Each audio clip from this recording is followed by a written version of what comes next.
మీరు గుర్తుపెట్టుకోండి, దేవుడు నిన్నెంత ప్రేమిస్తున్నాడో, నీ కోసం ఎంత పరితపిస్తున్నాడో. లోకానికి ఆయన ఎక్కువ, ఆయనకేమో నువ్వెక్కువ.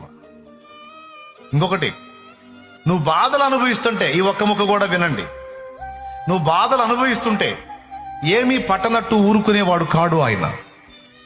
నీ బాధల్ని నీ ప్లేస్లోకి వచ్చి ఆయన ఫీల్ అవుతాడు.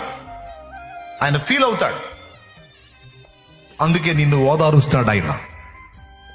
నన్ను చాలాసార్లు ఓదార్చాడు. చాలాసార్లు ప్రతికూలతలో నేను ప్రయాణం చేస్తాను, నా మనసు కృంగినప్పుడు దేవుని ముందుకెళ్ళి నేను కన్నీళ్లు పెట్టినప్పుడు దేవుడు చాలాసార్లు నన్ను ఓదార్చాడు. నేను ఎరుగుదును, నన్ను ధైర్యపరిచాడు. ప్రస్తుతం నువ్వు అనుభవిస్తున్న కలతలను బట్టి కృంగిపోవద్దు. నీ ముందు సిద్ధపరిచినటువంటి కార్యాలు ఉన్నాయి. నువ్వు ధైర్యంగా ముందుకు సాగు, ధైర్యం తెచ్చుకో. ఈ పరిస్థితులు నీకు ఆట్టే కాలం ఉండవు. విశ్వాస పరీక్ష పూర్తయిన తర్వాత నీవు నా కార్యాలు, గొప్ప కార్యాలు చూడబోతున్నావు. ధైర్యంగా ఉండు, సాగు, ముందుకు సాగు, కృంగిపోవకని ఎన్నోసార్లు నన్ను ధైర్యపరిచాడు.